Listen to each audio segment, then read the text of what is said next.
for 2011, the first one to order at this time.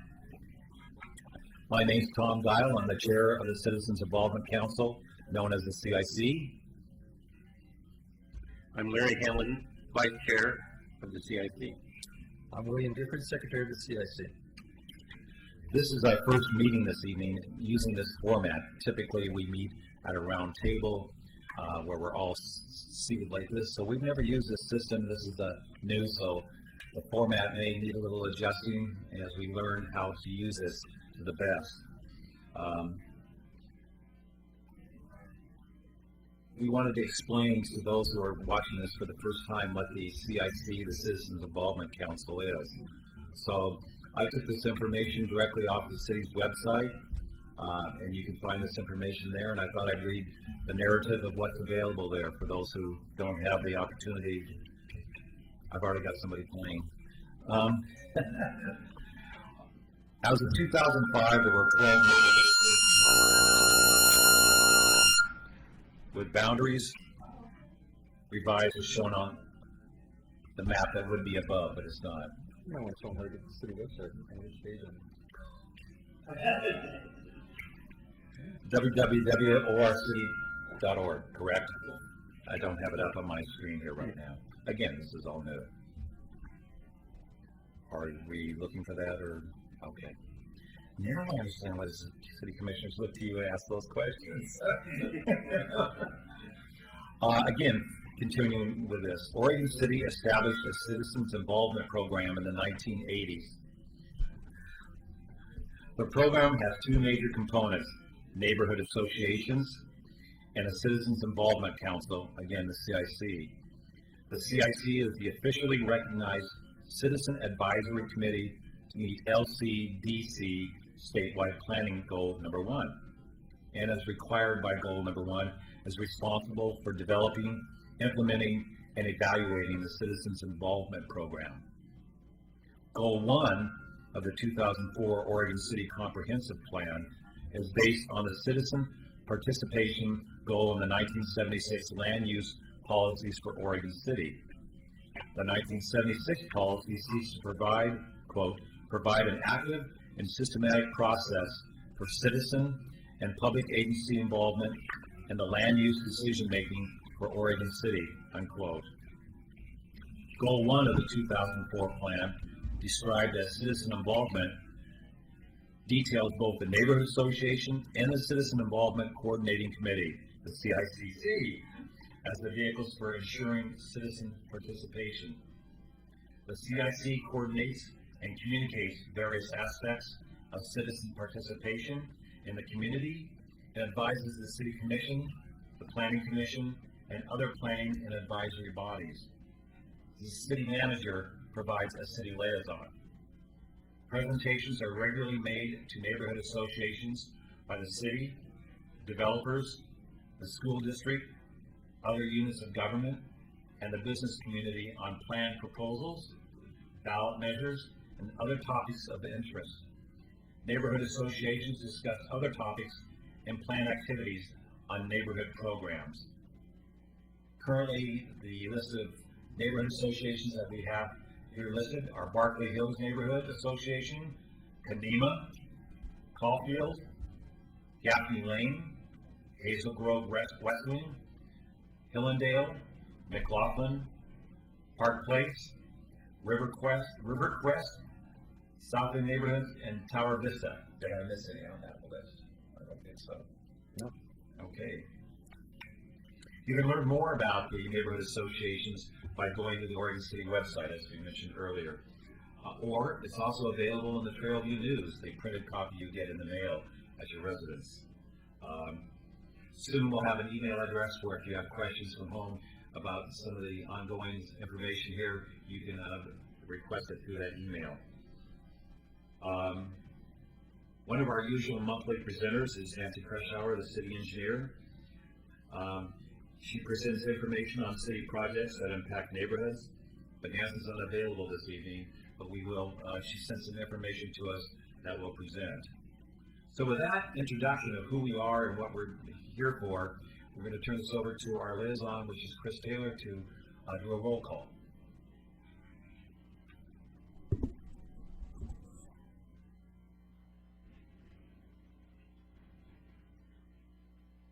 Tension mounts. The learning process. Howard Post, Kenema. Here. Paul Edgar, Kenema. Here. Rachel Gunderson, Chamber of Commerce.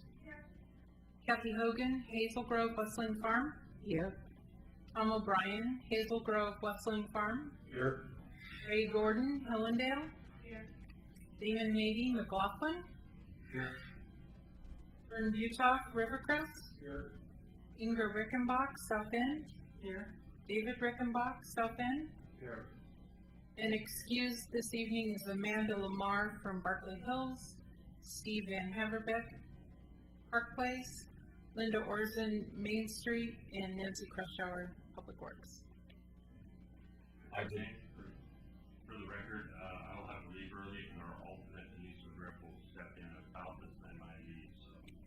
Thank you. When I made the initial introductions, I failed to say that I'm the vice chair of the Park Place Neighborhood Association. It's been honored to do that for 4 or 5 years. Did you gentlemen say your neighborhoods? I forgot. No, I'm with the Caulfield and the co-chair. And I'm land use chair for Hillendale Neighborhood Association. Okay. From my understanding is that we're not the only ones on camera tonight.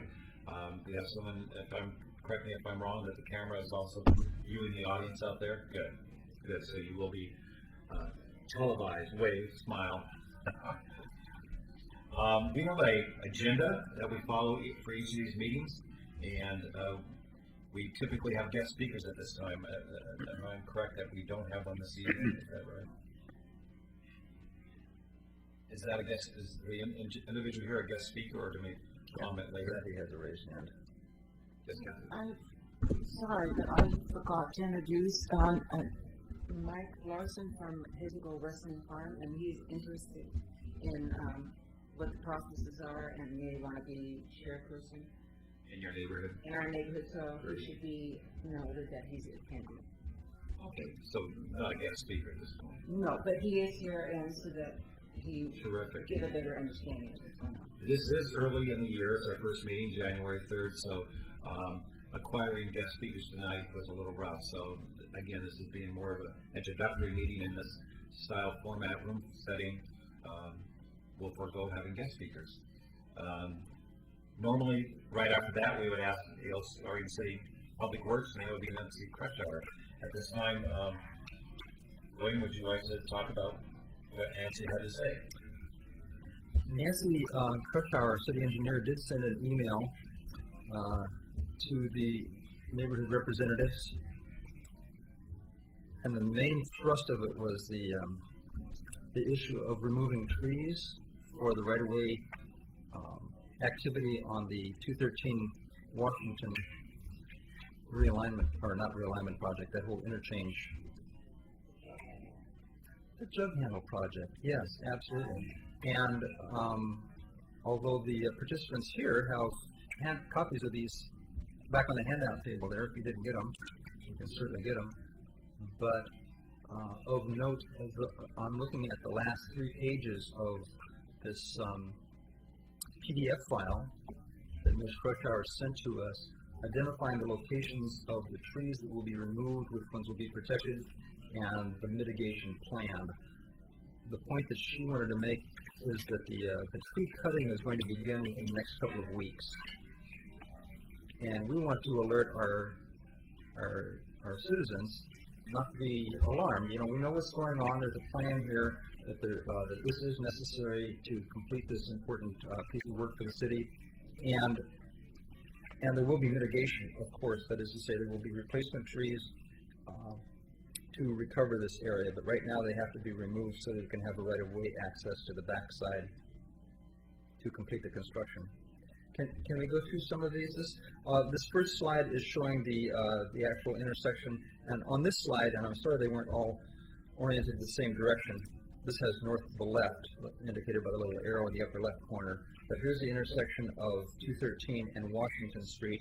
In the middle is Stein Oil, and you see all the little trees around it. The legend says, if you can't read it, The red dots are removing 75 trees, and the blue dots are protecting 5 trees. That means that those 5 trees will remain in place, but the rest of them will be removed and then will be mitigated for. And on the next page, north is still going to the left, and so this is Highway 213 and Redland Road, an intersection near and dear to the Park Place Neighborhood Association, the perennial bottleneck of when one tries to turn left or right off of Redland Road onto 213. And so there will be a series of trees all along there, and in the legend it points out that there will be 30 trees removed, 7 trees protected, and then there are a few trees indicated that will be removed in DBA to be 28. What is that? Oh, trees to be removed in whatever DBA is. 28 of those. You got any idea what more? DBA? Date to be announced. Date be announced. Date be announced. Thank you very much. And then on the last page, oh, I guess this is the penultimate page. Now we have north going at the top of the page, just to turn our heads around a little bit. 213 is up and down to the right. Washington Street is going across here. So that's Home Depot at the bottom. Just to get you situated, if everybody can picture that. And here we have trees to be removed, 68, protected trees will be 5. And that's basically where all the new construction is going to have to go there. So trees will not be replaced in that particular area, but they will be relocated in other areas. And then I guess we do have one other slide. North is back at the top again, and running up through the middle is Washington Street, running parallel with 205.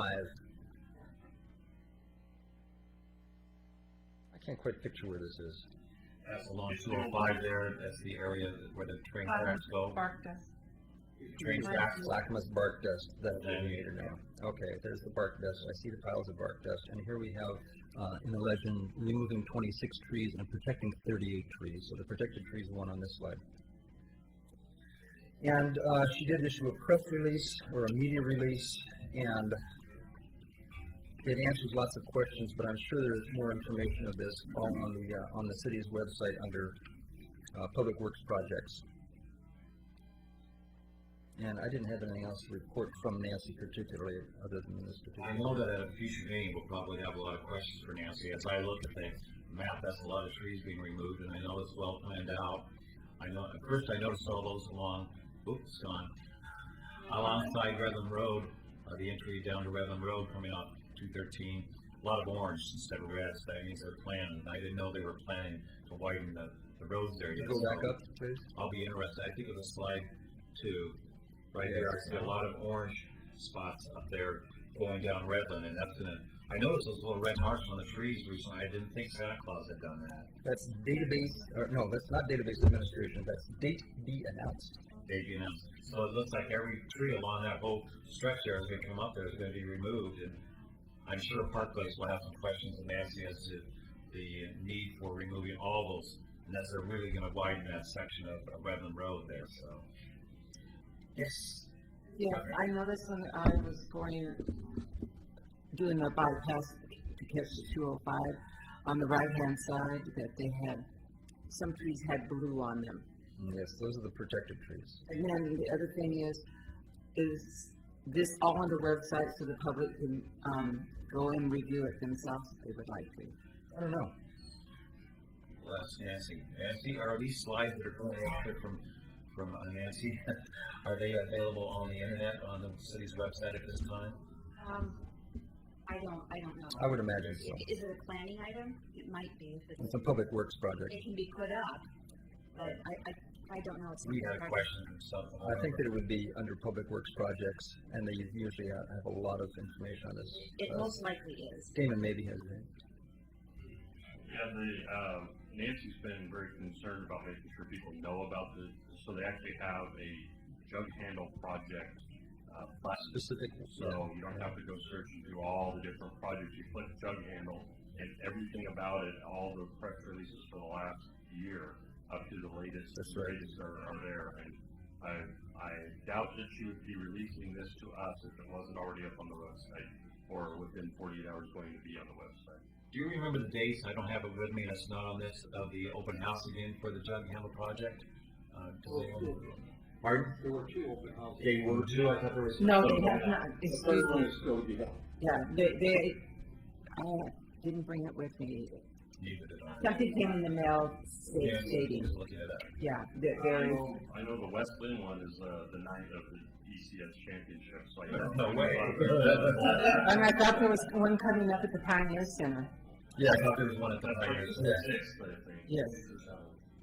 I mean, that's not BCS night, so. We can attend that one. Okay.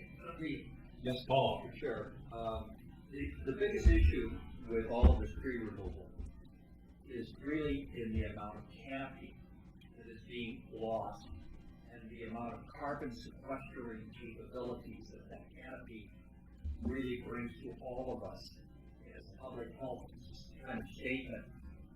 And because of the carbon monoxide coming from the vehicles right at those, at all of this area, this is a critical issue. And so it's already been brought to my attention by people who are very concerned, saying, can we change this, or is it, what can be done? And I tried to explain to them that this is all the way down the path, and I don't believe at this time there's any opportunity to impact it. Other than we should, as a Citizens Involvement Council, probably make a statement that we want to restore the canopy as fast and as effectively as we can, in the most intelligent way we can. And if we bring up in 2-inch trees that will not mature for 20 years, or may never give us any type of equally carbon sequestering capability in our lifetime, that is a concern. So it's not, and the current code that the city has on tree replacement and mitigation, to some of us is totally inadequate in regards to how it addresses the loss of canopy. It's more numerical, and it says that if you take out this, you can replace this, and when you look at what the one-for-one type replacement scenarios that are spelled out, they have nothing to do with canopy. They have all to do with just counting numbers. And so this is a significant loss, and for any of us that are concerned about that, it may be something that we just have to bring up. It may be something that needs to go before the planning commissions in the future, and we may be the entity that helps bring something like that to their attention. Thanks, Paul. I just thought of something else. I'll get to Damon. Because we had a roll call, and because we know each other, and since this is now being taped, it might help just to identify yourself again, like Paul from Kanema, and just say your comments, like Damon. Damon Neighborhood, Boston Neighborhood. Just so people out there know who's talking. Again, I would suggest that people go to the Jug Handle website and see. Nancy's made presentations to us, but so most of us are aware that they're actually over mitigating the site. And Chris, if you go to the 4th slide, the one that shows parallel to 205, a large portion of the 205 up to the 213 interchange, so that'd be the 1st slide and the 4th slide, unfortunately, is actually going to be converted from trees and dirt to an actual marsh wetlands, and there's going to be basically over mitigation of the requirement, because we'll basically be creating a wetlands area that doesn't currently exist. So, and I don't recall, but I think offhand there was going to be 3 times as many trees replaced. Almost all the trees going out on this particular slide are being removed because they need a road to get in to where they're doing the work. Otherwise, this couldn't be touched. And once the road's in, they'll narrow it up. They'll leave it in place because it'll be a maintenance road. But they'll narrow it up, because right now they need it wide enough for backhoes and all that. There is a significant mitigation plan in place, and, I would suggest that people review that, before they go to Schwartz and hand to the planning commission. Those are always fun. That's good information, Damon. I'm hoping that Nancy will put it on the website. That is already up. It's on the website, and it'll probably be presented at the Jug Handle meetings, which would be advisable for anybody to go to comment. William? The issue of mitigation, however, I want to echo Paul Edgar's comments about that it's larger than just this particular Jug Handle project. This one, I think, has been mitigated adequately, but there are other concerns such as off-site mitigation versus on-site mitigation, which is going to be an issue that's come up already at the Hilltop Mall, where they are clearing off the Danielson site, and whether or not they're trying to find a way of mitigating off-site, and the neighborhood really wants them to mitigate on-site, which is what the Planning Commission said they was going to. So I think that there's a larger issue than just the Jug Handle project in regards to tree mitigation. Another factor that we want to consider is our aspiration, and my aspiration, and I think that it's open for discussion as to whether or not we should be making an effort to influence the reinstigation of the Natural Resources Council. At one time, there was a Natural Resources Council which would advise City Council and Planning Commission on such areas as tree mitigation and so on. And that council has fallen inactive, and there's a possibility that it may be resurrected, and I would certainly hope that we can resurrect that. Tom? Yes, Tom O'Brien, Hazel Grove Westing Farms. I noticed in the handout tonight, which is evidently part of the video release that Nancy had put together, on the second page, it talks about mitigating to the amount of 4,200 trees to be planted to replace those few hundred that we're removing. So I'm very, very pleased to see that taking place. I think that it will help to bring that canopy back faster by virtue of simply the sheer numbers that are involved there. Plus, there is a great deal of foliage that will remain in place of fairly mature trees. Unlike the Agnes Avenue site, where they removed 96 trees, I believe it was, that were large cottonwood trees with large canopy that were only replaced one for one. That is ridiculous.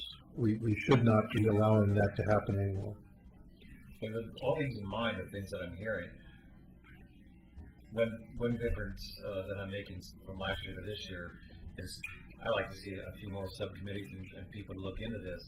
To me, I'm taking into consideration Paul's comments, yours, Damon's. Sounds like the city's doing that appropriately with this area down there on the Jug Handle. But as William pointed out, there's other areas too. Is this something I'm wondering, asking any of you who might be willing to comment, that we should appoint kind of a subcommittee of RCIC to say, what can we do about either natural resources, or how can we relate to our neighborhoods what's happening with mitigation, or do we just let it slide? I mean, I'd like to hear from you. Tom again from Hazel Grove Westing Farms. I would like to suggest that for the time being, we allow our new city manager, David Frazier, to continue the progress that he's been making in terms of having department heads come before this group and share with us some of their plans. I think a lot of things in the past have happened because it was done in a less than open environment. And I'm seeing from David a real thrust of making sure that the citizens are involved in the decisions and are aware of what's going on. I don't know what's happened on Hilltop, but I do see a tremendous opportunity here to work more closely together with all of the various departments within the city. And I think one by one, we've done a good job, an effective job of working with Public Works. I think it's now time to maybe concentrate a little bit and work with planning. That's where a lot of things seem to be happening and falling through cracks. Very good point, Tom. Does everyone agree with that approach? William? Yes, I do agree with that approach, and not only the suggestion to give our new city manager a little more time, but we also have new city administration that I think is going to be taking a different slant on the whole natural resource issue, and that's what I think we ought to wait, a little while and give some more time for that to settle down to. Okay. Paul, Dr. Camino. The same codes and that in a sense listed the CIC in the city records show many cases where a natural resources committee was designated and empowered to such a degree to give the checks and balances in this area. And I think it's really behooving on all of us that we make a request in the future to have people, that's the natural group that would be, should be in existence, that would be overseeing and looking and ensuring that the environmental situations or conditions are met in a manner that's best for the city and the citizens.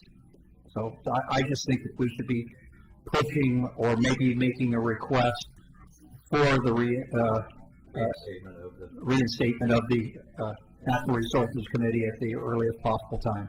Now, William, you brought that up too, and I'm wondering if that's something that, again, we wait for David to watch this and let's hear that, or do we have some a group like you and Paul approach that? So. Not just David, I think, but also Wednesday, believe it or not, we're going to be swearing in a new mayor, right? Who I think may be sympathetic to that issue as well. And I think it's good enough for us to wait for at least until our next month, until our next meeting next month, and see what the political landscape is at that point. However, unless our new mayor is actually watching this evening, I mean, will it be in his mindset to? We'll make sure it is. You'll make sure it is. Well, that's my question: is who is going to make sure it is? Is that a couple of you bringing it to their attention, or just you want a private conversation? Well, the other possible way of handling this is to make a motion that we send such intent to the city council, asking them to investigate that. I don't know if it's premature to make that. That's where I was kind of leading, though, that we need to at least make some effort to let the city know that we, as a neighborhood association, if you'll agree, would like to see the reinstatement of that subcommittee, the natural resources. Maybe it's too soon to do it this month. Maybe we do it beginning of next month, and wait until they've been in office for a month. I suggest just wait a month and then take that motion next month. So let's put that under old business, and I mean for next month. You got that, Chris? Then? Okay, I just didn't want to let that slide. You have anything else over there? You're gonna get a pair of roller skates, or maybe a pogo stick to get over those. Okay, so with that in mind, now that you switched my screen around on me, this is the moment we decided to go approve of the minutes from our December 6th meeting. Before doing that, sorry. Well, before we take a motion to approve the minutes, we did have an astute observer, that I put a wrong piece of alphabet soup together when I mentioned under the round table, which is on, I guess, the last page of the minutes, regarding. William, they can't hear you. Regarding Patty Brown, reported on the Oregon City Police Department successfully closing a drug house, and it did get changed. It's changed on the hard copy, but it's not on yours, because that was done on Friday. Okay, on the RNA. And I had mistyped that as MNA, and thanks for catching There was a correction, and it's already been made. The correction has already been made, so the hard copy here. Copies of all minutes previous to this are available also on the city website. Correct? For those watching, is that right, that we have our minutes and agenda out there? I think they're pretty close to being up to date. Okay, so if anybody wants to find out what we've been doing for the last year, 2 years, that would be available. I would love to find out. If not, it will be out there shortly, coming to a theater near you. Okay, I'll let you know the rest of the approval now. So we did get these out earlier this month, thank goodness, and I would entertain a motion, or, do I make a motion? Do I make a motion? Tom O'Brien, Hazel Grove Western Farms. I'd like to make a motion that we accept the minutes as written. Kathy Hogan was second. Okay, there's a second. Okay, so all those in favor, say aye. Aye. Any opposed? Any abstentions? So let the record is unanimous. Okay. You can get through this meeting in record time tonight. Oh, forget it. You said it out loud. Yes. Good, Jason. Ingrid Rickenbach from the South End Neighborhood Association. I think it would be really helpful if we don't use all the alphabet with that, because even as being a member of the CIC, I had to look back and try to figure out what it was. And if there are people who are reading the minutes and they may not understand what the different letters stand for unless you put. I'm not knowing what you're about the alphabet. So instead of the M&A for McLaughlin Neighborhood Association, we would actually spell out McLaughlin Neighborhood Association. Yes, or after the people who are present, if you put, like Damon is from McLaughlin, then in parentheses after that, M-N-A, to show that There's a solution. so then they can go back and look and see what's what, Okay. so that there's a correlation. That would have helped Thank me. you. Great, did I see your hand?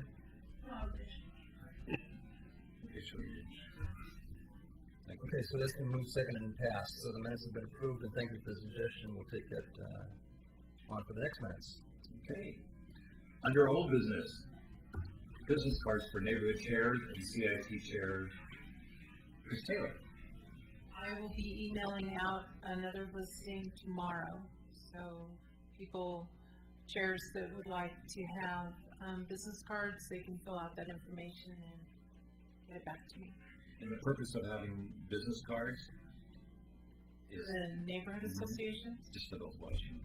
for them to hand out to neighbors or people that they come in contact with. You know if those will they have the city website, or will they have, some of the neighborhoods have neighborhood websites, will it refer to that, or will it be all the same? For more information, going to the city website. It can refer them to the city website and then to the neighborhood. If they have one. All the neighborhoods have a site. Right. No, I will be doing them in bulk. I have yours. And the reason we had delayed doing that until now was because of the end of the year elections, and we wanted to make sure that all the officers had been put in place. Hey, Ingrid Rickenbach from South End Neighborhood. We are electing on the 20th of January, so we will need to wait until after that. Anybody else have any elections coming up? Kathy? Point the microphone towards her. Tom, would you get to the microphone? Or just point it towards her? Yeah, it's Kathy Hogan, Hazel Grove Western Farm.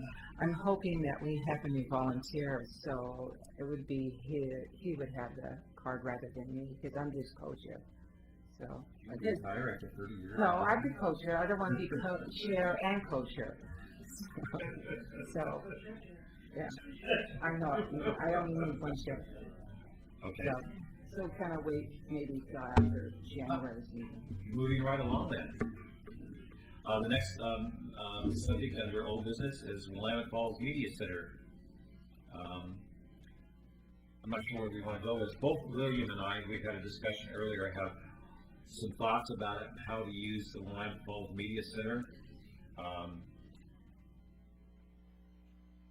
Let's blurt right to it. Okay. Tom came up with a couple of very good suggestions about the way that we can present information to the city regarding the neighborhoods, and there's two different attacks that we could take. One attack is to have an encapsulated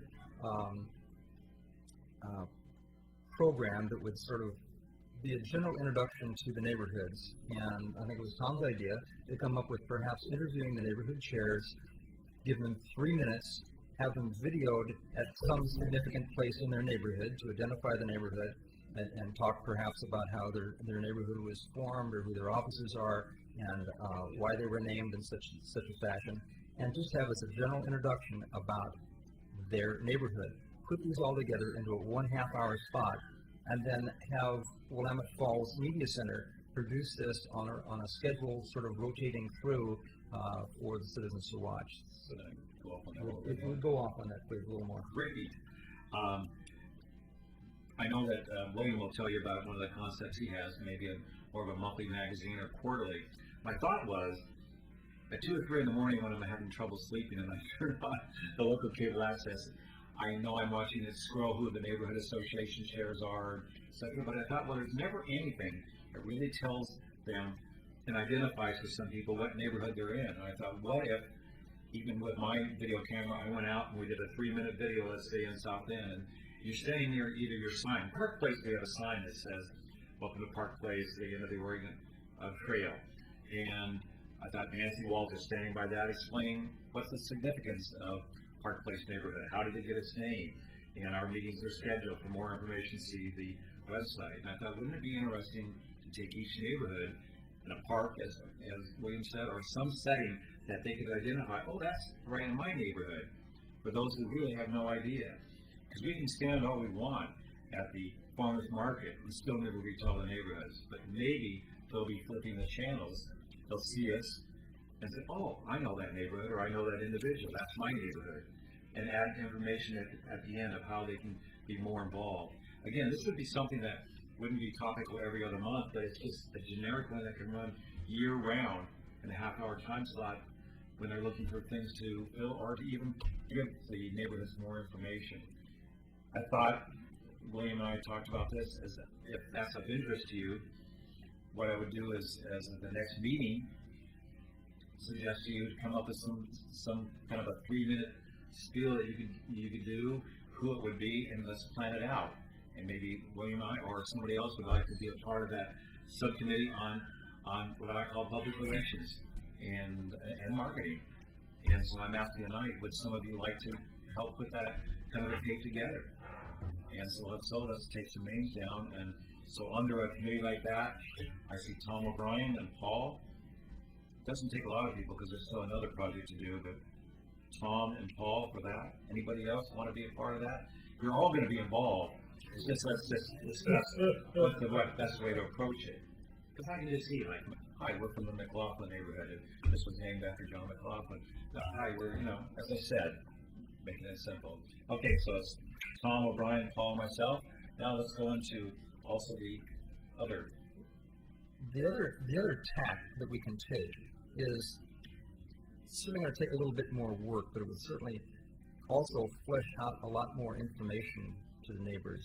And that would be to have a rolling program that would be tailored towards each individual neighborhood, perhaps each month, perhaps each quarter, wherein the officers of the neighborhood could be interviewed, that you can have something about the neighborhoods having to do with what's important to that particular neighborhood. Each one of our neighborhoods has unique problems and things that we're proud of and so on that we would want to get other people involved in. If the idea is for us to have communications, then the more we know about each other, the better off the whole community is going to be. We could also use that format to interview city officials. We could bring in the fire district. We could have them talk about safety. We could bring in the city manager, bring in the city engineer, talk about projects and so on and so going on, and then have this fresh enough, and if it was successful enough, again, this is a lot of work, that it could be produced even monthly as a regular program that people would look forward to turning into and finding out more about their city from a neighborhood perspective. That's a bigger task. And perhaps we ought to wait for the success of this first project. Don't know if you can measure the success of it, but yeah. Well, we can look at it and see how much work it was. Actually work it took. As I talked to Melody about it further, I know I've done videos that I've put on YouTube and other areas, and I used to when I was with the Southwest neighborhoods in Portland, I was the representative to the Portland Cable Access Television there, and so I served on their board for several years and got familiar with the process. Don't know how to operate some of those big cameras, and in the years since, those big cameras became little cameras. So it's all changed, but I'd be glad to delve into this and see what we can put together. Yes, Ray. Who are you, Ray? Ray Gordon, Hillendale neighborhood. Thank you. Okay. Just curious if you've approached Clackamas County for like maybe some help and guidance on, or is this still in the first beginning stage? Beginning stages, I wanted to run it by all of you. There's Steve Lobel in the Cable Communications at Clackamas County. There's a lot of really wonderful things that they run on the cable access for the county. And since, Oregon City is the famous end of the Oregon Trail, it might be a way to have them be able to, utilize all that without. I'm so glad you volunteered to be on it. His name? Sorry, what? His name? My name's Patty. What is her name? It's Steve Lobel. Seriously, your kind of input, I think, is important to us. Sorry, I gotta go. I hear a whistle blowing. But yeah, Steve Lobel is a really great guy. Okay. He's looking. Under new business, we have paper retention for CIC and neighborhoods, and that was the subject by William Gifford. I didn't realize that was Still on there? subject by me. I think that was possibly put on here because there was an issue a few weeks ago about how long neighborhoods kept their paper. I'm glad we have our city recorder here with us. When the cities receive, especially land use documentation, is there a good rule of thumb as to how long the neighborhoods should retain their copy? Copies are just that. They're copies.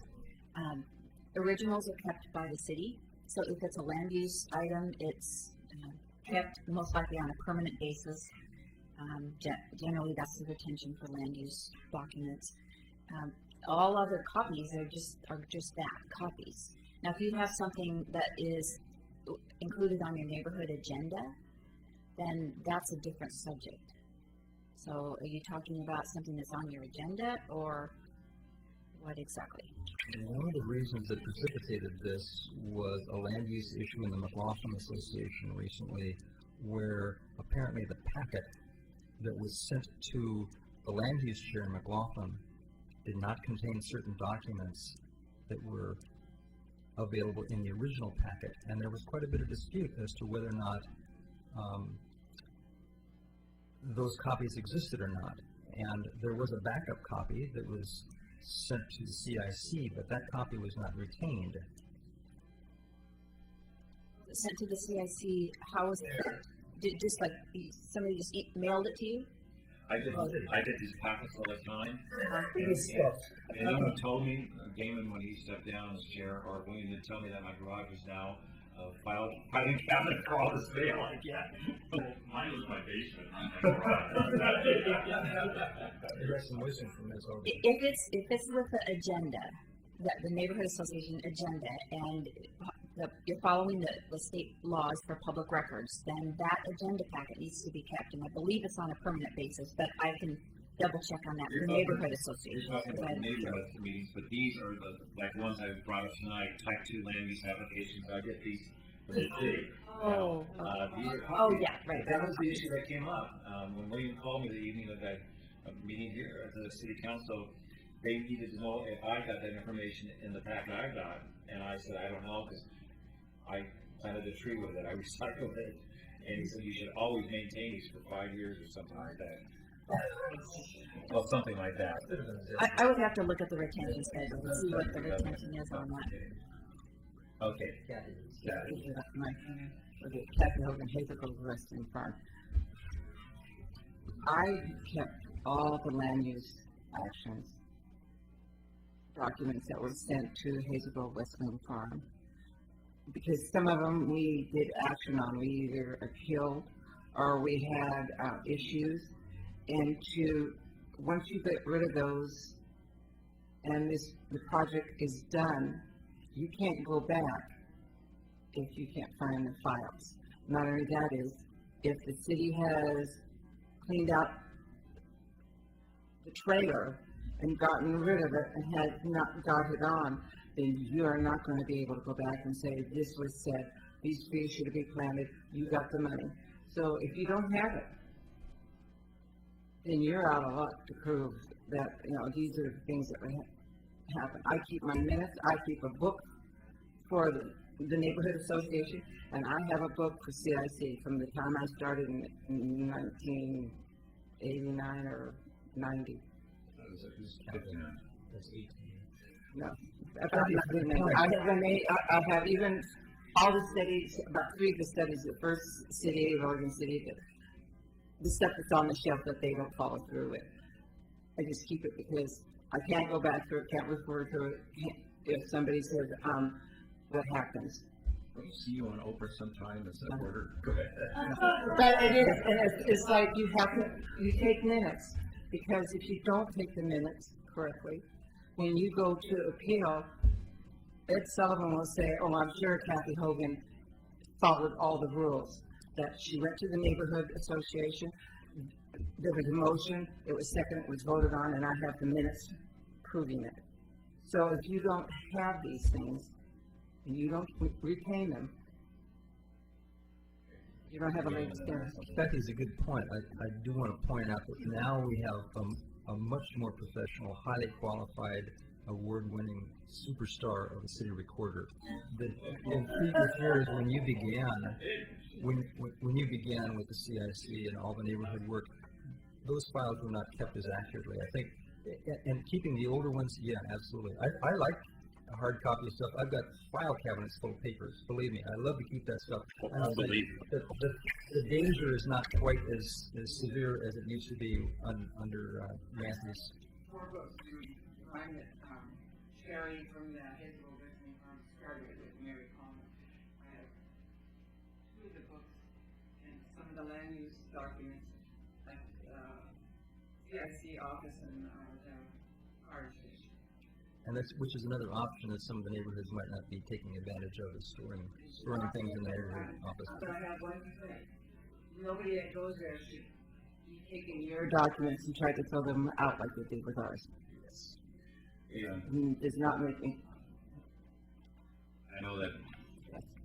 It was not a happy camper, but we caught it before they got totally destroyed, because then we have no proof of it, anything. Well, that Paul Citizens, they know I've got something. Thank you. Paul Kanema. As a land use person, I'll get these things mailed to me and I'll read them. But one of the more important issues is the why mail them to all of the land use people for. If it's in McLaughlin, why should it go to all of the different Hazel, neighborhoods? And it's interesting because you can glean out of that neighborhood implications that are to all neighborhoods. And in the case of the one in McLaughlin that was adjoining the downtown area, but in immediately contiguous land to land, it was whether the implications of McLaughlin's historic review should apply to property that could be right next door. Did it have an effect on that property? And we have that same conditions in Kanema, because the Kanema Historic District, which is a National Register district, has a kind of a ragged line, and there are lots of properties that are right next door that are not in the historic district. They're in Kanema. And so the question really comes along, and I have made a request to planning, formally at planning commission meetings, where we establish they create a conservation district in this immediate area within the Kanema Neighborhood Association, so that all land use or building permits or anything go before the Historic Review Board. Because if we have something being built right next door, and it's in Kenema, and the only way you can get to it is from streets within Kenema, and it affects Kenema's historic image, it should go through historic review, but that is not the case under the way it currently is. And that's one of the things that I gleaned out of that one particular action, and I felt like that it reminded me of my request that I had made earlier. I pushed the button. You pushed the button for me. I didn't know I could. Go ahead. And I want to echo some of that a little more briefly, Paul. And I brought an example of a land use transmittal we just got from Hellendale, which we'll be discussing in our meeting tomorrow night, that Ray is unaware of, I think, unless you got a copy of this as well. But this is one of the most complicated and involved land use, and it's just a type 2 land use application. But because of the way that Metro assigned the urban and rural boundaries, here's a piece of property that half of it is in the city, half of it is in the county. Who wants to partition it? The borders, the historic planting of this thing was all wrong. It's a very complicated issue. And these are the types of things that maybe some other neighborhoods would like to see and learn more about. Not that every neighborhood has county boundaries, but Hellendale does. It echoes for me back to the idea that once upon a time it seems as though we were going to ask city staff to give a presentation to the land use chairs, at least the land use chairs and any other neighborhood representatives that are interested in having a land use 101 where we can get some real clear definitions on some of the, and we've had, I think Tony came before us once, but I'd like to see, Tom has his button for. Okay. Which brings up a few issues. Thanks, Paul and William. William had also mentioned to me in a previous meeting that maybe this CIC committee needed, other than just these 3 officers, a land use person that where all these would go to, and if there's an issue, could look into it and talk to all of us about it. Because part of my situation with William, with the McLaughlin neighborhood when that came up, is I am getting these now. If I see Hillendale on it, well, that's not Park Place where I'm at, and yes, this is CIC at this moment, but this is not CIC in our neighborhood, so I thought, okay, it's not our business to tell Hillendale how to use their land use, so I've never really brought these before all of you, because I thought, what's the purpose of this discussion this here? That's Hillendale to discuss it and bring it before the city council or any planning commissions. And then I get another one, I was asking him earlier, and this doesn't identify a neighborhood, but it says CIC, this is Neighborhood Association Chair, and it's, well, this applicant is, it's on Fir Street, and it's, I guess, an industrial area, GI, General Industrial District. Now, to me, that doesn't fall into necessarily a neighborhood association, but what is our responsibility here? As we know, we have people, like last section, we had somebody for what was that called, the waterfront down there, the Marine came before us because they wanted to talk about it before they took it to city council. So when I get this, I'm wondering inside myself, do these documents start competing with all my bowling records that I carried for the league for years? And do I start storing these as well? Do I bring this before our committee and say, do we need to discuss this? If it says a neighborhood on there, I feel it's up to them. If it says this and it doesn't give a neighborhood, sometimes it's too short a time to bring it to you. Like this one required by comments due by January 7th. And I just got it last week. How do I call a meeting of all of you and say, what do you want to do about this?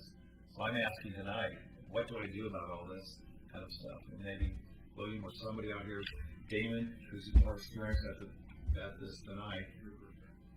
Kathy Hogan, Hazel Grove Western Farm. What we did in the past with other chairs when we were down at the fire station is they brought all the packets that came, they put them out on the table, and sometimes I didn't receive my packet, only the CIC did. So what they did is if they either, you get it in a timely manner, called, emailed, did you get your packet? And if they got your packet, then they should be responsible for that packet. But if they didn't, then you got your packet from the CIC chair, and you could respond and give it to the neighborhood, and your land use group could respond to it. If it was outside of any neighborhood, like the fire station, or, excuse me, or, the marina or the First Street, then it would come before the CIC, and then a land use there would take care of it and come back to this body, and you would report what was done, if there was comments or no comments. Are you, right now, because I belong to the CPO emails everybody that has given him their email, and when they get Clackamas County land use, he sends you what it is, we respond and tell them if we have a concern or not, what they want to do, so that he can go ahead and then timely email it to the person. I don't recall that the CIC, I don't recall that the CIC maybe Damon could address that, but was that before this formal CIC started 2 years ago? Yes, it was Tim Powell, was chairperson in, and I forget who the other people, I'd have to look at my big records. Okay. So it was them, they always brought them, put them on the table up at the fire station, and are they, before you close for the night, you ask, is this your neighborhood, did you get it? Okay. And if it, actually, you could, because for timeliness, you could call them, the chairperson of that neighborhood. You have the numbers. Yeah. Yeah, and we should all have maybe an updated, Maybe not the land use. yeah, number of everybody that's on the CIC. Go to Damon on that, because also, as I said, one of the questions is, so you get something like this January 7th, well, that's just this week, and how would we have had time to talk about it? What I did with them when, my year chair is I brought them every meeting, if there was response time still available, and part of my roundtable was to say, Dale, did you get this? And make sure that they all, either I just gave it to them and said, there's your copy, go. First Street is in Hillendale, I believe. So, the only areas that in the whole city that aren't in a specific neighborhood association are those that are within the CIC's jurisdiction, which is effectively downtown. I just would make sure that each chair, because those are usually my contact points, had a copy. A lot of things will say copy to CIC and Hillendale. But it was basically, I saw the role as the chair, that, hey, look at them and see if there's a commonality that might make it an agenda item. Like, look, we're having lots of issues with people putting up, carports, and that, I'm just thinking about it, or there's a lot of industrial work going on in the city right now in a lot of different neighborhoods. That's something we want to talk about. But yeah, it was responsible of each neighborhood to respond unless it was the CIC's neighborhood.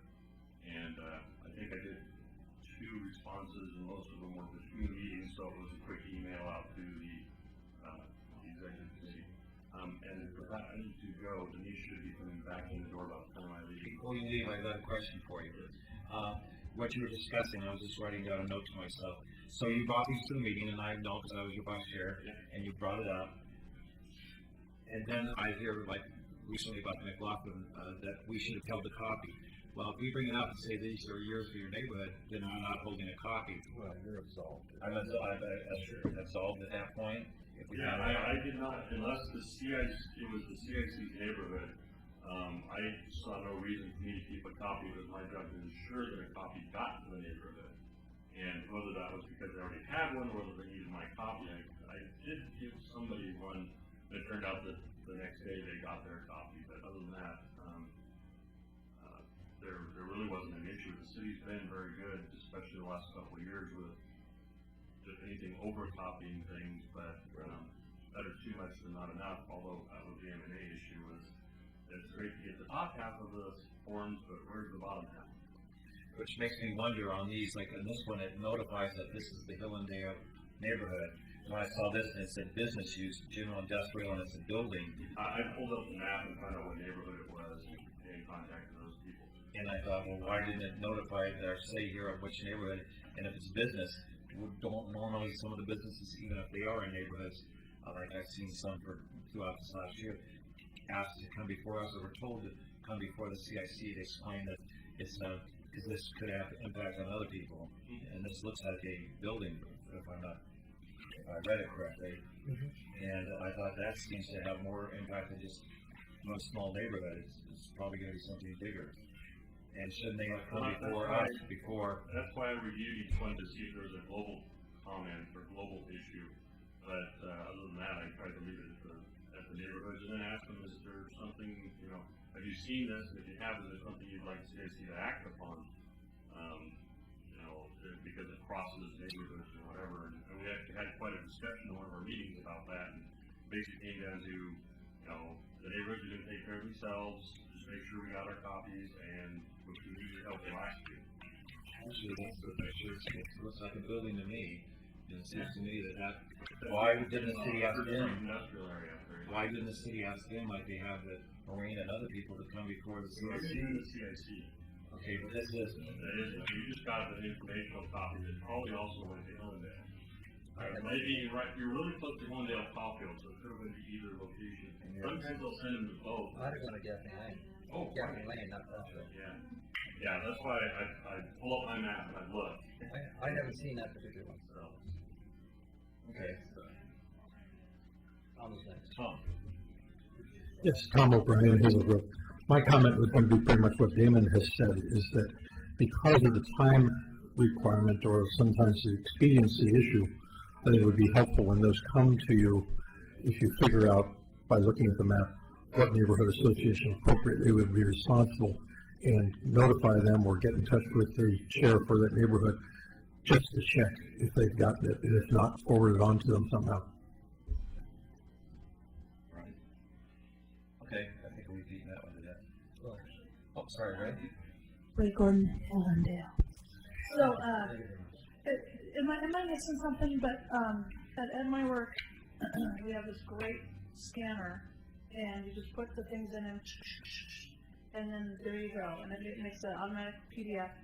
So my question is there a situation where everything can be scanned and then put on your server, and then we take it upon ourselves to go look at it, and then look for Hillendale, and if we want to look at everybody else's too, or we could just scan it and say there's Hillendale, and then it cuts out the middleman, it cuts out paper, and also we have an ability to, I mean, if it's something that we have to have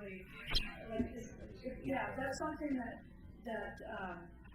is by law needs to be in hard copies of that. That's what I expect. For land use issues, Land use, that there are legal requirements that you have to be able to have a hard copy. Yeah, that was my question is Some of the stuff in the Oregon City Shopping Center pyramid, anyway, I mean, those were huge sheets of paper. You try to see that on your little screen at home. yeah, well, I mean, I just, in the future, if there's anything in that. Yes, please ask. Is it something that is going to the planning commission or eventually, or if it's on a planning commission agenda or city commission, it will be scanned and it will be available on the website. As far as if it's just preliminary to that, the problem comes in that we don't have a public affairs staff person, someone to coordinate all of the, other than what Chris does for the CIC, but to gather together all of the neighborhood association documents. And I mean, it's possible, and you do it all the time, what you're describing with the scanning. Yeah. Because my have a coordinator to put all that together. Unless, of course, it's something that's going to one of the plans. So it's actually more work than just send it. If we have somebody to do the work, that would be, but we don't have a public affairs. Okay, let me see, William was next. There are additional issues regarding land use documentation, which so frequently land use folks come up against, and that is these time deadlines. Comments are required by thus and so a date. And it's difficult sometimes to meet that window. This is different than just putting out agendas or something like that. You have a legal obligation to respond within thus and so of a timeline. One of the things that Hillendale did, I'll share with the group here, is that when we redid our bylaws, as each neighborhood has kind of tweaked their own bylaws as they saw fit, what we decided is, since we don't have a full-blown, we don't have enough active members yet to create a full-blown land use committee, what we have said was that, and we gave direction in the bylaws, I wish Damon was here to hear this, is that the land use chair has an obligation to make a good faith effort to contact at least the steering committee before responding on land use issues, by email or by telephone or whatever. And if because of the weekend, and sometimes you've only got 2 or 3 days to respond to these things, sometimes the timeline is just crazy. If a holiday happens in the middle of it and people are out of town, sometimes you just can't get in touch with everybody. So you do your best to get in touch with at least the steering committee. If the timing works out that you can, like, for example, this we'll be able to look at our meeting tomorrow night because our comments aren't due until the 7th. So we have a meeting tomorrow night. Well, that's lucky. But if it's, you know, especially if you're only meeting 3 or 4 times a year, that's tough to do. So you do have we felt, and we put it in our bylaws, that the land use chair has an obligation to at least do a good faith effort to get in touch with the steering committee before offering their comments back to planning. Yes, Kathy. William's right, Kathy Hogan Hazelgrove. The other issue is not everybody has a fast running computer, and it may take forever if you're on dial-up. And actually, because you have another copy, if you have a land use group within your neighborhood, maybe they can't get together, but if they have a second copy, a couple people can get together with one and a couple with the other one, and they can then put their heads together and either call, write something down, and give it to the person that can get it ready to go. So that's why I would make sure that they get the other copy. Then it's up to them to keep one of them and get rid of the other. People still use dial-up. I read on the internet. Unless you're paying for mine. I read today on the internet that they expect within the next few years that regular computer use will be down to 20%, and that everybody's going to be using iPads in the future. So laptops, all the computers are going to go. By the way, I can't believe that. I'm going to put it. Welcome to the new world. Okay, let's move along. The next matter was attendance listing, and I guess I'm supposed to be talking about that, but we did that last time, and I believe what we suffice it to say within just a minute that that worked this time. I believe that Chris got notification from those people who could not make it to this meeting. And I think that's what we were trying to attempt to do is keep a roll call going. Is that correct? And a complete record going back over the years has been kept by Chris for those in attendance. And if some of us aren't going to make that meeting, we need to let her know so that she can make the appropriate excuse, right? Well, not excuse, but notice. Thank you. Okay. Next subject was something we briefly brought up in the December meeting, and that was bylaws review. Bylaws were written for this a few years back, and a lot of things have changed. And so I brought up the idea at the last meeting that maybe we need a bylaws committee to review those and find out where we need some adjustments and changes. We never appointed a committee at that time because we were so busy and pressed for time. So I'm asking now who would like to serve on the committee just to review those in the coming months and say, okay, we need to make some adjustments here, there. I'll volunteer to be on the bylaws committee. Oh, now we need somebody else too. I'm just kidding. And Tom, I was looking right at you. Somebody who's detailed, because a lot of those are very detailed, and if they're not carefully watched and adjusted, we'll hear about it. So right now on that committee, it's Tom and William and Paul. Okay? No. Anybody else to check what these two are doing? Huh?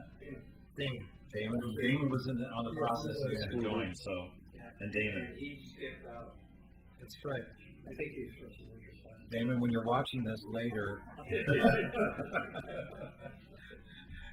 congratulations.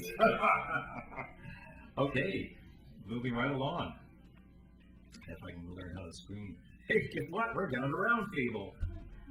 Now, if we can keep comments to only 2 minutes, we can get through the notes. Round table is oval right now. This is the old table comments, and let's start right here.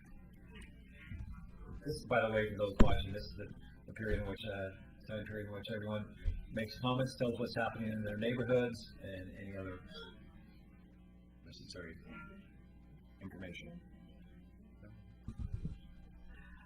Ingrid Rickenbach South End neighborhood. We'll have our neighborhood association meeting on the 18th of January at the Methodist, pardon me? Oh, I'm sorry.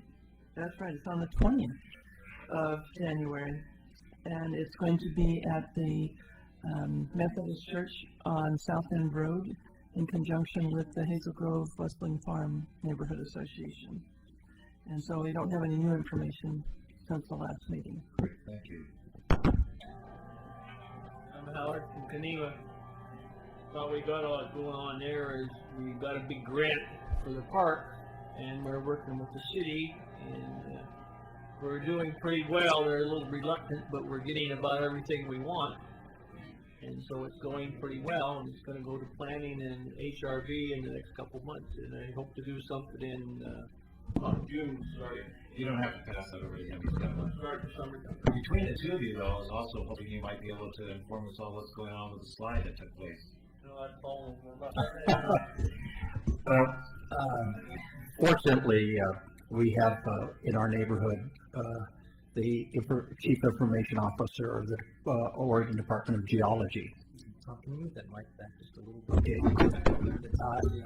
James Roddy, and James has been on top of this, very active with the city, and took a bunch of pictures, sent them out a little bit, but they're right now trying to shave a little bit more off of the loose rock or rock where water's got behind it, and they have identified that it could come down. So they opened up 99 for the weekend, and they've got it closed back up again as they're going to try to peel off a little bit more of that surface to ensure that they do it once and get it out of sight, out of mind. But we have a lot of water that percolates out of the Kenema Bluff from all the neighborhoods above the hill. And it comes down and it easily gets into that, in any of the little niches into the rock. So it's just part of the problem of a hillside like that. Anyway, we have water today. Or this last week, I had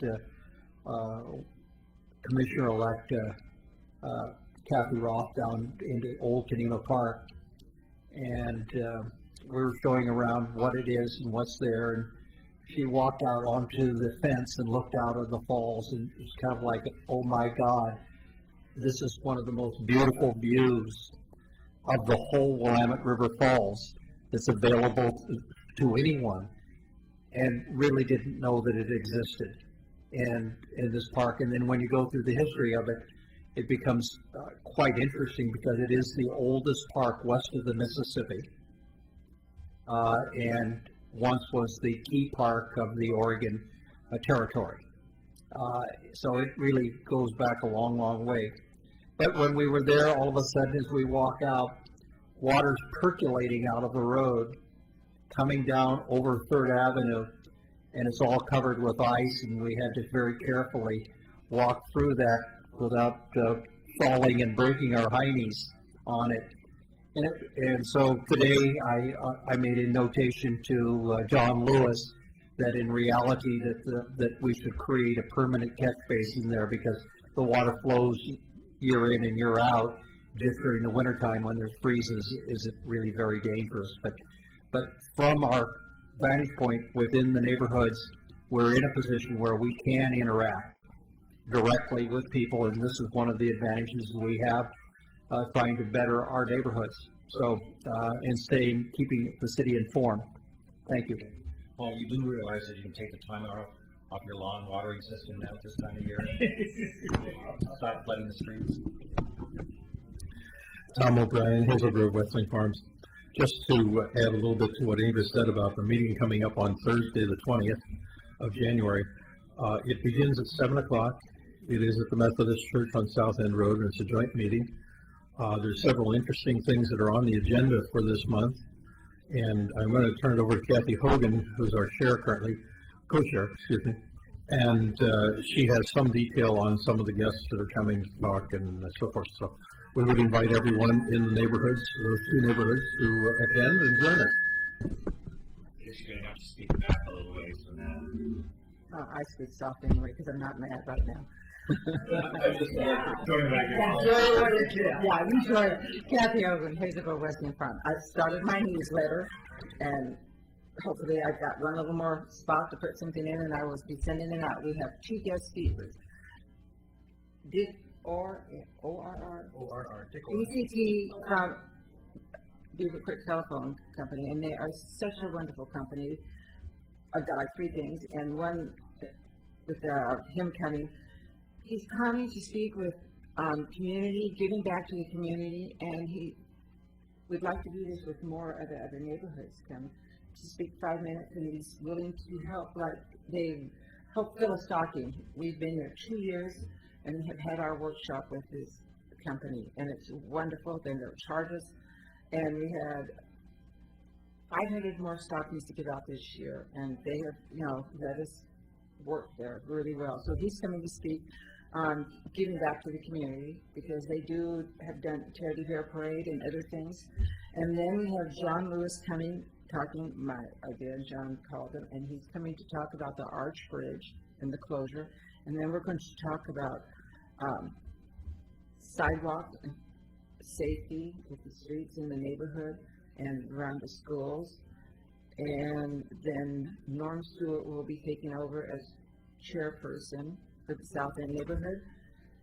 And Phyllis Stocking, thank you everybody for coming to get Taste of Clackamas. Sorry we ran out of food.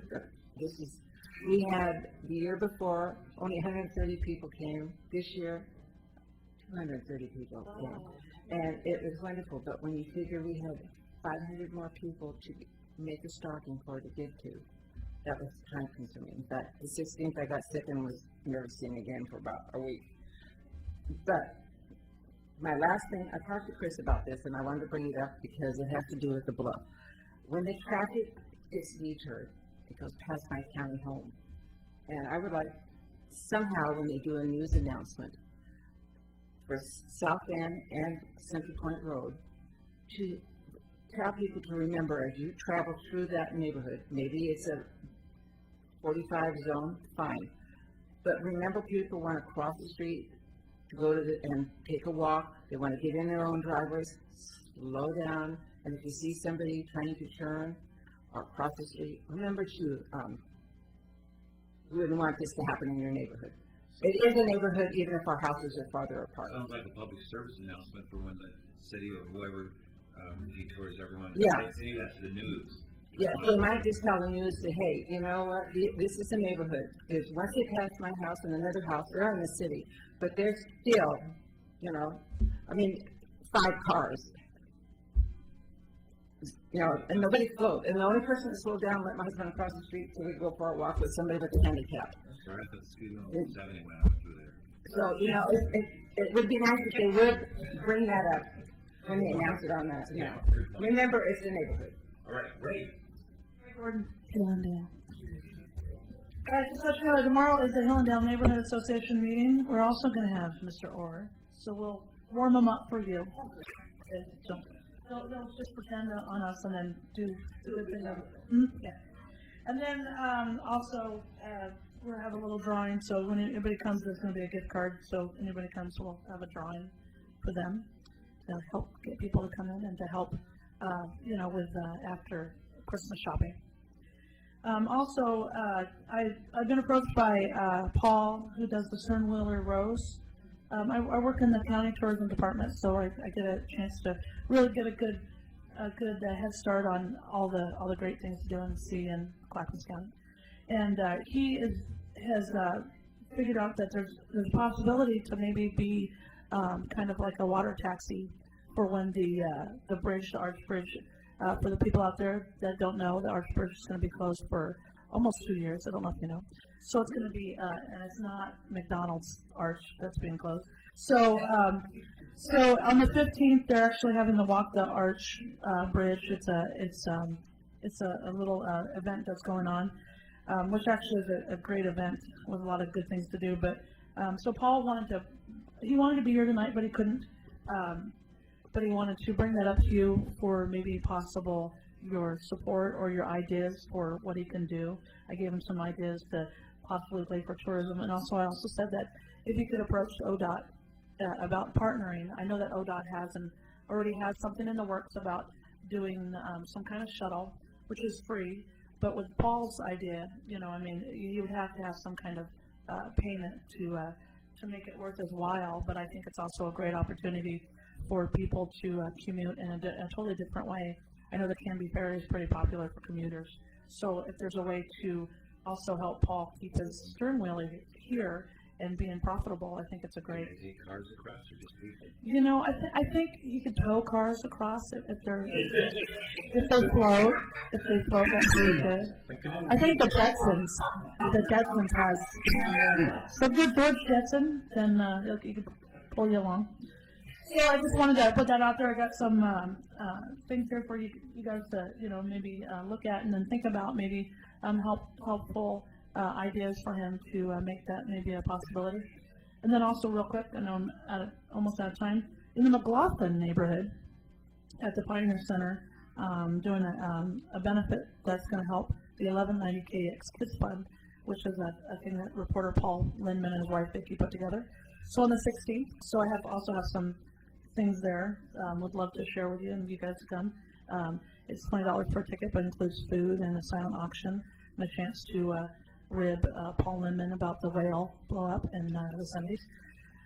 What's the KX Kids Fund for? The KX Kids Fund is to help families that can't afford glasses and hearing aids for their children. So it really helps, and it's going to be a great little event. And also, the twofold on that is it's going to help the 1190 KX Kids Fund, but also bring a little bit more of a spotlight on the Pioneer Center and the fact that it really is a great option for meeting planners. There's entertainment. I was going to say, no. It is. There's entertainment. DK Stewart is a piano player who actually lives in Oregon City. He's very popular. He played with Paul DeLay, played with all these great people. Ellen White, who's actually Grammy Award nominated, and she also is an Oregon City resident, as well as Sonny Hess, who I will be sitting in and doing a couple songs. Your birthday party tomorrow? Well, it's my birthday the next day, but so it's called the 2020 Art Music Event because I'm turning 40, and I'm actually not turning 40. I'm turning 2020. Okay. Rachel Gunderson with the Chamber of Commerce and the Oregon City Chamber of Commerce, along with the Clackamas Chamber, Westland Chamber, and the college, is hosting an elected officials reception on Thursday, January 27th, and this is actually going to be an opportunity to meet all of your elected officials. So we actually have state senators and representatives, U.S. senators and representatives, our city councils. So we're in Oregon City, Milwaukee, Westland, Damascus, County Valley, Gladstone, and Johnson City, as well as folks from Metro. What's the date again? The 27th. Okay, and the time? 4:30 to 6:30. And it's being held at the Niemeyer Center at Clackamas Community College. No charge, but they do ask that you reserve. They're going to provide some leaders and refreshments. And that's up at Clackamas Community College, is that correct? Off Malal. Okay. Thank you. Vern Butte off Rivercrest.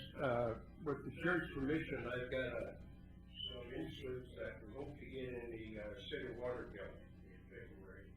It's the citywide food drive that I mentioned last meeting. And I made some copies of what the inserts basically going to look like.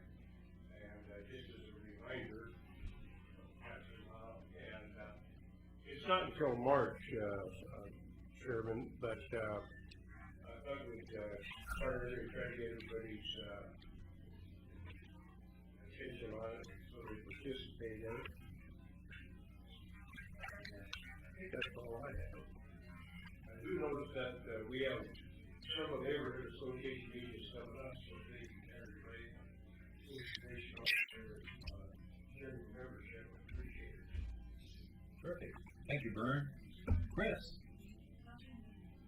Nancy, do you have anything? I think you all have done a fabulous job here tonight. Rock. No. Neighborhood rock. Chris, well, we've had a lot of experience watching this. I wonder, 1 second, while you're there, maybe you can tell us what's happening Wednesday night and invite. Okay. I'll get to that in just 1 second, but everyone is speaking into the mic really well. We kind of have a little loud, for some reason those are out on the... That's Paul. Are a little loud, but that's our problem, not yours. And you're stating your names, that's great, and for the record, that's really helpful when it comes to doing minutes. And I just think it's things have come across really well. So congratulations on this. Job well done for the first time. Wednesday evening is the oath of office for our 3 new elected officials. Neely as mayor and Kathy Roth as commissioner, and Betty Mum as commissioner will be sworn in right here, following by election of a commission president for the year, and a ceremonial meeting on Wednesday evenings. It begins at 7 p.m. Here's 5:30 for reserved seating. Appointments. And there will be appointments to several boards and commissions that evening. Very important. Before we get back up to us, we notice that Denise has joined us from the McLaughlin neighborhood. Denise. Yeah, sorry about that. Denise McGriff, alternate for McLaughlin neighborhood. Damon and I are tag teaming tonight because he had to be somewhere and I had to be somewhere at 221 Mohawk Avenue. Just to let you know what's going on from McLaughlin neighborhood, our meeting is this Thursday. It's Carnegie is on the agenda. It's not only about Carnegie Library building itself, but about the park, about the children's wading pool, what's the status of that. We've got some issues with regard to the trees that are coming out or coming in at the park, and of course, what's going on with the library itself. We also have an election of officers and steering committee members that night, and I think that's about it that's on the agenda. Our newsletter is already out, and everything's running very smoothly with that. We anticipate we've got a couple of just minor things that have come up in terms of land use actions or historic review, just very, very minor. Nothing real exciting at this point. Probably the only thing exciting that will be coming up is that William and I testified at City Council on a particular issue, and I've been informed by staff that an application for modification has been refiled, but the application at this point in time is incomplete. Denise, while you were playing tag with Damon, we did discuss the packets of information that go out, so you might want to watch that to see what we discussed about maintaining these packets. Land use applications for the future. This on... I'm sorry, but I do not have cable. It's on the city website. It's on cable right now. Oh, okay. Well, it's on cable. It's on the internet. We had a discussion this afternoon about cables. Yes. Okay, next. Speaking for Hillendale, a couple of things that I had some notes. I was surprised that our chair, Ray, didn't point out. Hillendale has a newsletter out, thanks to Ray Gordon, and this is our first newsletter since the reactivation of the association. We're very pleased to have this out, and hope that brings some more interest into the neighborhood. There's a newsletter. The Hillendale newsletter, yeah. I also wanted to bring to everybody's attention, if they didn't see it, in the Oregonian. We all made the Oregonian in the, what it is called, the Community News section of, I guess it was last Saturday. Civic groups plan January meetings. A couple of Oregon City's neighborhood associations will get right to work when the new year starts, as will the city's Citizen Involvement Council. The council is a group, missing an article there, that deals with issues affecting neighborhoods and livability. The CIC meets blah blah blah, Hillendale Neighborhood Association blah blah blah, McLaughlin Neighborhood Association blah blah blah. This is not in their calendar of events. This is in the what's happening around the hearing. Good job, press release. Bravo. The last thing probably happening in Hillendale Association is still the ongoing construction of the development of the Hilltop Mall. And an issue that is still unfolding is the issue of mitigating the trees on that property. There are hundreds of trees, well, dozens anyway. Hundreds trees that were being removed from that property, and the planning commission's conditions of approval stated those would be mitigated on site, and they're seeing if they can wiggle and move them off site. And so we're just keeping an eye on that. That's about the only land use issue that we have going, other than this one that just came in, which we will be reviewing tomorrow night. There's a parcel segmentation of a property that's half in the city and partly in the county, and the urban renewal boundary goes right through the middle of it, and it's really complicated. But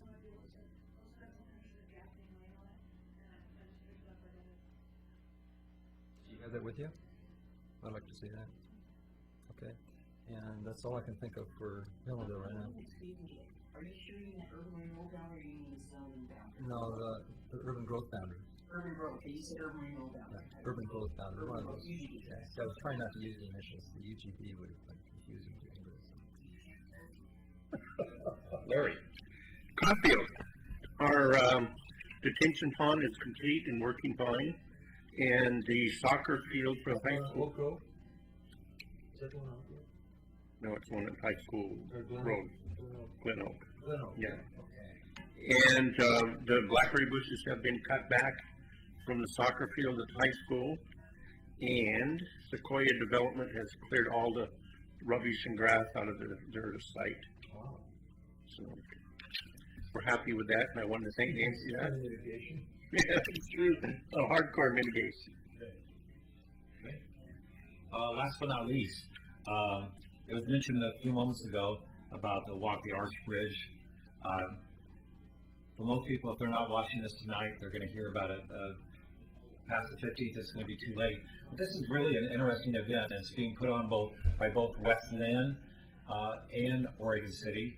There's a lot of active involvement in this. I'm also on the board of Willamette Falls Heritage Foundation. There's a coalition. And on that day, there's going to be a lot of different groups on that bridge to explain some of the things that are going on tourism-wise, as well as some of the coalitions, the historical parts. And so I would encourage anybody of our group to tell your neighborhoods about it, that this is your one chance before it's closed until October of 2012, I think I saw on one of the signs. But for the most part, 2 years to walk it before it's completely redone and feel a part of history. Do they have suggested parking areas? I'm not sure if they have that. Parking downtown, get it. Yes, Ray. I'm also under the impression, I mean, I could always check this, but that parking is going to be free during that time. On the bridge? No. Yeah, on the bridge. Yeah, no, over the bridge and under the bridge in grandmother's house. But this is a combined effort. Yes, it's Saturday anyway. Oh, is it? And I'm sure the trolley will be running, but it's a combined effort of two different cities and getting ready for the closure. Paul, you keep looking like you're about to say something. I got it. Director Kanema, I'd like to get an update. Does anybody know anything about the changing of the downtown to two-way on Main Street? What is the status of that? Last year of Nancy. It was supposed to be done before the end of the year or before the closing of the bridge. And so we're getting pretty close. I think we're in the new year, so it's beyond the end of the year. But Anybody know what the current status status? what Nancy said last time. Do you?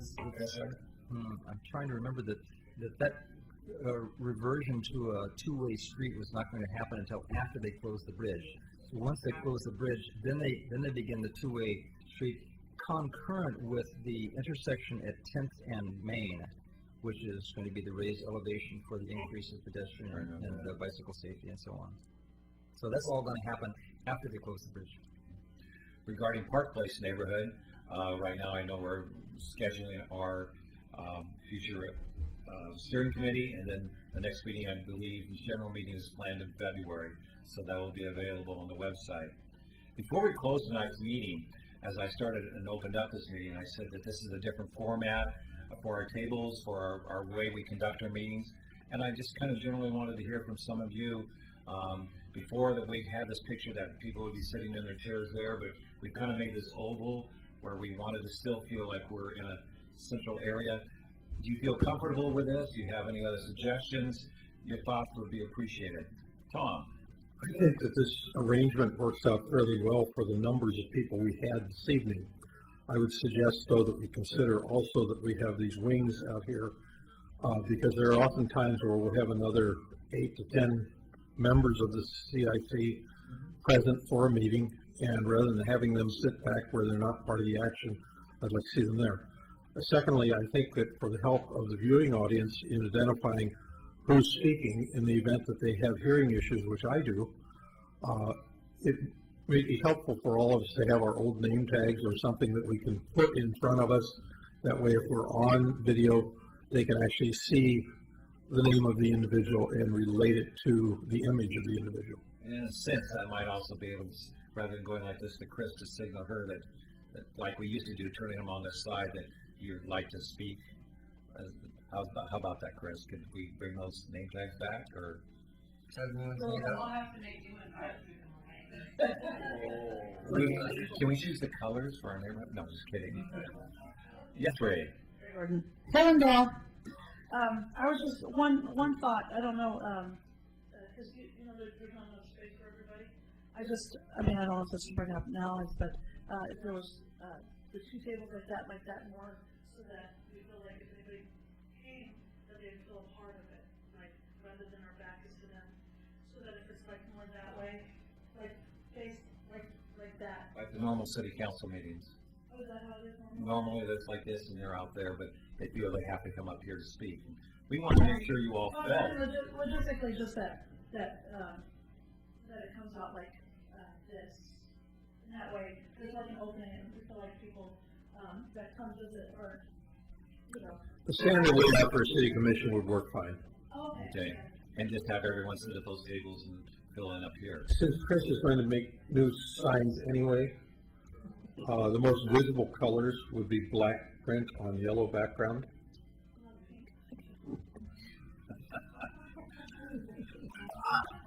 This is Denise McLaughlin. I'm going to jump in and be the contrarian.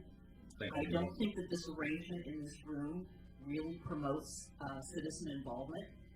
As I called Tom earlier today because I read the minutes knowing that I was going to be the substitute here, and I did talk to Damon about it.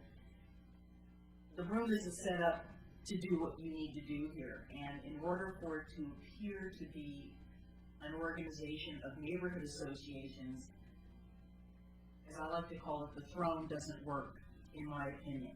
It really needs to have everyone be kind of on the same level. I know that this thing in the middle here probably is not movable, so it can't be moved, but if you want to meet here, I think we're going to have to find some tables so that people can either make a round circle or something so that, again, it feels inclusive as opposed to being more like decision makers at a setting for a hearing, which I don't get that feeling. It's not because McLaughlin's back here. I didn't know where Damon was going to be sitting when I arrived, but it just doesn't work. If you want to be on camera, I just don't know how it's going to work and make it feel like a neighborhood association group of people talking to one another instead of kind of at each other with microphones and the whole 9 yards. Maybe there can be a situation where it's just audio. I mean, do they really need to see you? I don't know. Just a thought. I would prefer that. Comments about what Denise just said? Yeah, I had comments. William. With all due respect, Denise, I really can't think of a better way of doing this. I mean, if we want the transparency that the CIC wants, and if we want the convenience of recorded minutes, and if we want to show our faces to the community, which I think we do, more than just a recording, all of our faces, even cute Tom, I think that this is about the only alternative that we have. I agree that we can change the tables a little bit to make it a little more open, a little more accessible. I don't see any problem with using the seats up here. The bigger question that I have is, are we going to be able to count on Melody staffing the additional cameras each Monday or each month? Because without her, we would only have one camera that would be fixed. So that's a concern that I have. But insofar as the rest of it, it's actually working a little better than I thought. I didn't want to be on a dais, and I realize now that this is actually, I mean, we're eyeball to eyeball. We are the same level. We are the same level. I mean, there's no step up here.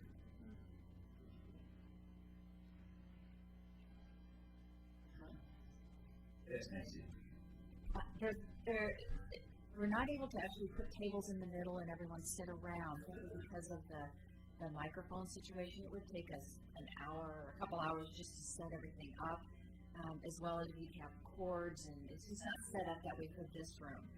And you need the microphones in order to have the recording, of course. So, but certainly there's 11 seats here at this dais that every one of them could be used, and then the tables could be arranged in such a way that it would have a feel of more, camaraderie. And I think that we can sure give it a try for next time. Just make it a little bit, and whoever wants to sit wherever, up here or there, it's just how you want to do it. A point of information for our illustrious secretary. Having this recorded, in my opinion, does not negate you from taking minutes or notes. Thank you. I just want to get that point across, because we seem to mention it several times that now you don't have to take, if you don't want to take notes, then maybe the secretary job is not really for you, because you do need some written record. You actually need a record, and the video is kept on a permanent basis. So even if you chose not to do written minutes, the video would be able to be kept as a permanent record of the meeting. However, our city commission and other commissions prefer to have at least some type of action type minutes. So people can read it. Yeah, exactly. And so at city commission level, we do both. But this is a permanent record. Okay, Kathy Hogan. I do agree we do need minutes. I'd like to have a record so that I can see and put in my files that I can refer back to. So that I really think we need. Let me nip that in the bud. We will have written minutes. And I think this is better than I thought it was going to be. And if people could sit up there and you can do the tables a little bit, that'll include, it would have been nice if What's his name back there? Mr. Larson could have been up here with us. Hey, how you doing?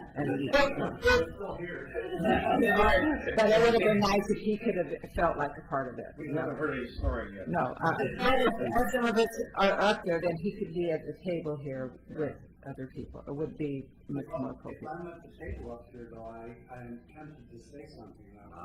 Well, yes, it is. It is a mystery. It is, as far as I'm concerned. No. You're good. Well, my thoughts on what you've all been saying is that I agree that this was a little bit different setup than what I thought. I kept thinking if they're all sitting out there in seats and we're up here, I just felt very uncomfortable. This is still not the most ideal, and I keep thinking of all of you sitting up here, and that's fine. I keep thinking that we're kind of all facing out and nobody out there. There's no one sitting there. But I remember some of the urban renewal council meetings when everyone's squeezed as close together up here because there's so many on it. And I'm wondering if that's really comfortable, but I see that we have no option except to get everyone around. I like the way we've been doing it for 2 years, where we've sat at either a square table or kind of a long table where we're all facing each other. And I still like that, being able to look at all of you, and I think you all like being able to watch the expressions on our faces. So maybe that'll work. We can try that next time and see, and if so, we make more adjustments. And so this is what makes us all feel equal and comfortable, and it's because that's what we represent, all our neighborhoods, and no one's better than anybody else in these neighborhood association meetings. So with that, if no other comments, let's close this meeting. I have a forbidden order, if I may. Sure, please. I'd like to just say for the record that the McLaughlin neighborhood wants to thank William Gifford for being our past chair for the last year and coming to our meetings. It has been very helpful in terms of our transition, and we will truly miss you, but know that you always have a place in McLaughlin, and you're more than welcome to come to a meeting at any time of your choosing. Thank you very much. As Secretary of the CIC, I usually come to almost all of the neighborhood association meetings. You won't be official anymore. No, you can take the minutes, though. Thank you, Tom. But before we close, I think it's important that we since this is our first meeting this way, that we thank Nancy Amen. for that we thank Melody and her folks from the Willamette Falls Media Center for recording this evening and for agreeing to work with us on putting together some neighborhood videos, and to thank Chris for coordinating all this as well. So again, thank you all for this first meeting, and it's not as short as I thought, but still we're 10 minutes shy of what we normally are. It's that Betty, she always talks so much, you know what I'm saying? And thanks very much to Tom, who insisted he has a gavel here, inches from his fingers, not once used it. If I wanted to use that gavel I sit here, I would have run for office. Thank you very much. Meeting's adjourned. We'll bring the